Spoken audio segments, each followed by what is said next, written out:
Merci pour cette opportunité de pouvoir vous parler depuis le Québec. Dans un premier temps, je tiens à sincèrement remercier l'Association de la francophonie pour la santé des pompiers, ensemble, l'IUT de Bordeaux et puis Etna, de nous offrir ce temps particulier en ce jour, le 4 février, qui est la journée mondiale contre le cancer. Alors donc, la date a été bien choisie. Je ne sais pas si c'est de circonstance ou c'est tout simplement par un simple hasard, mais bon, voilà. Alors, rappelons-nous que le 4 février cherche à éduquer la population mondiale contre les cancers. D'autre part, je tiens à remercier le lieutenant-colonel Lecoeur pour son témoignage très éloquent et qui nous rappelle manifestement les risques associés au métier, que ces cancers soient reconnus, liés à sa profession de pompier ou pas. N'empêche, je crois, et c'est à l'issue de ma conférence, c'est aussi le sujet, la reconnaissance des cancers comme maladie professionnelle. Alors, qu'elle soit reconnue, pas reconnue, l'idée, le concept derrière, c'est de ne jamais développer de cancer. Pour vous permettre, dans le vif du sujet, compte tenu du fait que je vais tenter de respecter le temps de 10 minutes, faire un peu une ligne du temps par rapport à moi et fait l'éducation relative à la réduction des risques de cancer. Ma carrière de pompier, je l'ai débutée en 1985. Alors, jeune sapeur-pompier volontaire cette année-là, 19 ans. Forcément, peu de formation, prise de conscience de plus en plus de la nature du travail, formation en cours d'expérience. Et puis, acquisition de connaissances supplémentaires. N'empêche, une dizaine d'années plus tard, je m'intéresse particulièrement au métier de pompier et je veux nécessairement donner au suivant. Dès 1995, je commence déjà à donner de la formation et l'une des formations sur lesquelles je me suis concentré, c'est celle de l'officier santé, sécurité au travail sur une scène d'intervention. Et donc, mettre en évidence tout le volet de prévention des risques d'accident sur intervention et de faire évoluer la connaissance et la pratique de la réduction des risques associés à l'intervention incendie. Quelques années plus tard, une dizaine d'années plus tard, en 2015, je commence à prendre connaissance à travers les formations que je donne et faire évoluer ma formation. De plus en plus d'études sont rendues disponibles par le biais de l'Internet et puis de seulement l'accessibilité à cette information, notamment d'une étude qui a été réalisée par le docteur Robert Daniels aux États-Unis, qui faisait étude de trois cohortes de sapeurs-pompiers professionnels de San Francisco, Chicago et Philadelphie pour faire les premiers constats de la prévalence des cancers chez ces populations de pompiers par rapport à la population de ces communes, donc San Francisco, Chicago, Philadelphie. La situation était tout de même déjà préoccupante de faire constat de cette prévalence. Et puis, je cherche à me documenter de plus en plus, ce qui a amené notamment éventuellement un éveil de la problématique de la prévalence des cancers chez les pompiers et déjà au Québec, en 2015, la publication d'une première note ou politique en matière de reconnaissance de certaines maladies.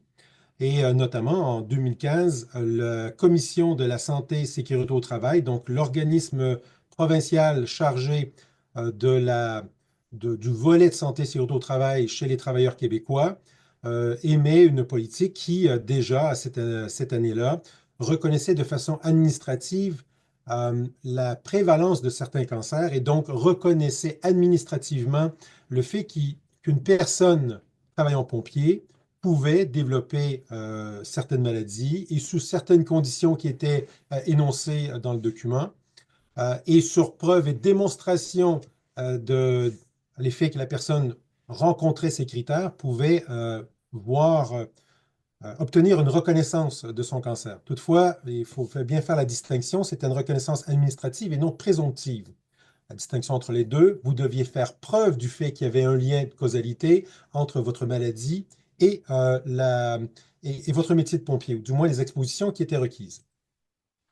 Dès 2016, Je m'intéresse particulièrement au sujet et voilà maintenant près de 10 ans, pour lequel d'année en année, je suis appelé, invité à faire des conférences sur le volet de la prévention des cancers chez les pompiers. Déjà, dans ces années, en 2016, j'avais répertorié, traduit en fait, de l'information qui provenait notamment de nos pompiers américains euh, sur les moyens que nous pouvons mettre en place qui ne requiert pas une intervention proprement dite de l'État, mais un changement de comportement de la part de nous-mêmes, pompiers, pour faire en sorte que nous puissions réduire notre exposition. En 2017, la Commission de la santé et sécurité au travail du Québec publie une première version d'un guide des bonnes pratiques sur l'entretien des vêtements de protection et de lutte contre l'incendie. Et c'est probablement ce document qui a créé un certain éveil en France, ce document étant disponible en français. J'ai des premiers contacts peu de temps après de la France m'invitant à aller faire présentation sur le sujet, ayant fait cette conférence en 2016, publication de ce document en 2017, ce qui a eu pour opportunité, et je remercie le docteur Christian Lembeil, de m'inviter à Préventica et de faire partie d'une première cohorte de scientifiques provenant de la Belgique, de l'Espagne, des États-Unis notamment et de la France, pour créer un premier éveil quant à la prévalence des cancers chez les pompiers américains, les pompiers canadiens, mais notamment, ben, sûrement les pompiers français. J'ai eu l'occasion en 2018 de me rendre à Namur en Belgique pour faire une conférence et participer encore là à l'éveil et faire avancer la connaissance liée au risque de la fumée qui nuit à la santé des pompiers et de faire état des moyens de prévention et de réduction des risques. Rappelons-nous qu'en 2018, déjà, la DGCGC, par le Bureau des doctrines de formation des équipements du ministère de l'Intérieur, publiait la première doctrine relative à la prévention contre les risques de toxicité liés à la fumée des incendies. Et ayant pris encore récemment connaissance de ce document en préparation de cette présentation, pour y retrouver à l'intérieur de cette guide de doctrine l'ensemble des éléments que, notamment en Amérique, nous faisons valoir depuis déjà quelques années.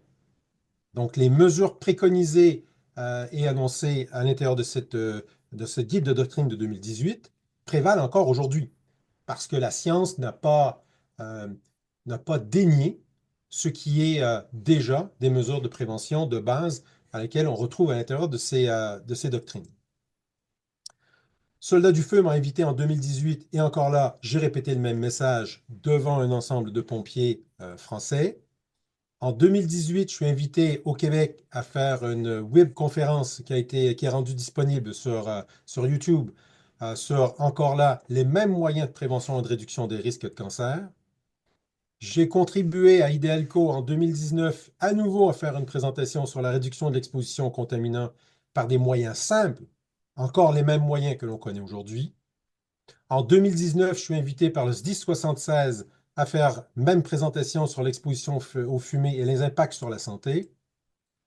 Alors qu'en 2021, au Québec, la loi et ses règlements, la loi sur les maladies professionnelles, les accidents du travail et maladies professionnelles, ont publié dans leur règlement l'introduction, en fait, de la reconnaissance présomptive de 7 maladies oncologiques, qui aujourd'hui fait en sorte, par rapport à la distinction de la reconnaissance administrative, fait en sorte que lorsque une personne est en mesure de démontrer qu'il est sapeur-pompier, qu'il soit volontaire ou professionnel, selon les conditions qui sont énoncées dans la loi, dans le règlement, voit sa maladie, son cancer reconnu.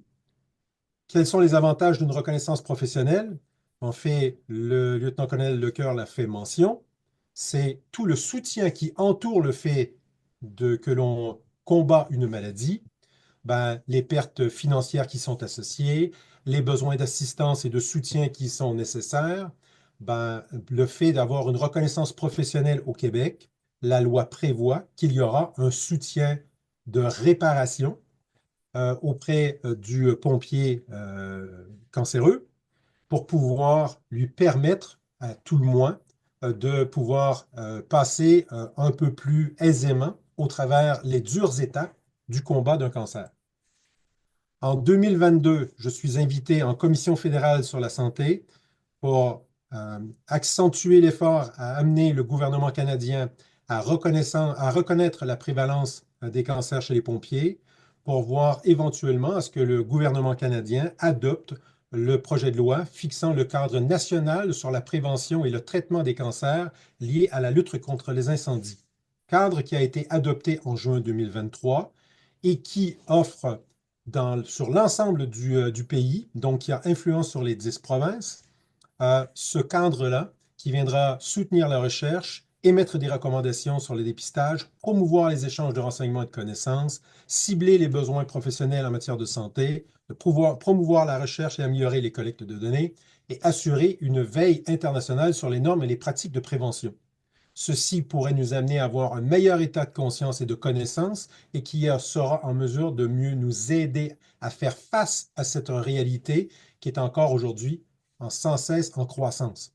Je lisais un texte il y a à peine 2 jours du président de l'Association des sapeurs-pompiers de l'Ontario qui révèle que dans les décès déclarés chez les pompiers en Ontario au cours des dernières années, 85% des personnes qui sont décédées d'une maladie de nature oncologique, donc d'un cancer. En 2023, j'ai eu encore à nouveau l'opportunité de me rendre en France et notamment au congrès de la Fédération nationale des sapeurs-pompiers à Toulouse pour me joindre à une équipe française et notamment en présence de Charline Poncato, en présence du docteur Thierry Dulion du SDIS 31, pour à nouveau parler de la prévalence des cancers chez les sapeurs-pompiers et encore là, des moyens préconisés pour en réduire le risque et les bonnes pratiques qui sont en vigueur au Canada. Certes, voici le nombre de maladies oncologiques ou maladies professionnelles reconnues chez les pompiers dans les différentes provinces canadiennes. D'une province à une autre, le nombre varie parce que la reconnaissance des maladies professionnelles est d'ordre provincial. Et oui, bah, le Québec fait peut-être bon dernier dans le nombre. Ce nombre sera porté à être corrigé. Nous avons l'information qu'il y aura une amélioration du programme de reconnaissance chez les pompiers du Québec. Néanmoins, même si le nombre qui apparaît peut être intéressant de voir que dans certains cas, certaines provinces puissent reconnaître professionnellement 21, 22 cancers ou maladies chez les sapeurs-pompiers, à toute fin pratique, qui veut être malade? Richard, je suis désolé, en tant que gardien du temps, est-ce que tu peux conclure parce qu'on dépasse les 10 minutes? Je suis Ouais, vraiment désolé. je conclus à l'instant. Alors, dans les faits, personne ne veut être cancéreux, personne ne veut être malade. Et ce que je constate depuis toutes ces années auxquelles je fais des conférences à travers le monde, ben, les pompiers sont trop souvent leurs propres ennemis. Et dans ce contexte, euh, si on continue à maintenir les mêmes comportements et on tente de faire la même chose au cours des prochaines années, on obtiendra le même résultat. Et si on s'attend que l'État et les services d'incendie soient devant pour pouvoir assurer notre protection, certes, oui, ils doivent agir, c'est indéniable, mais ça n'appartient pas qu'à eux. Si les pompiers n'actent pas, le risque de cancer demeurera toujours aussi grand. Alors je me dirais, ben, en fait, qu'est-ce qui vous freine ou qu'est-ce qui vous freinera, surtout les jeunes sapeurs-pompiers dans l'avenir? C'est votre santé qui est en jeu. La connaissance est déjà disponible et je vous implore, je vous incite énormément à faire en sorte que vous y adhérez et faites en sorte que votre santé soit protégée.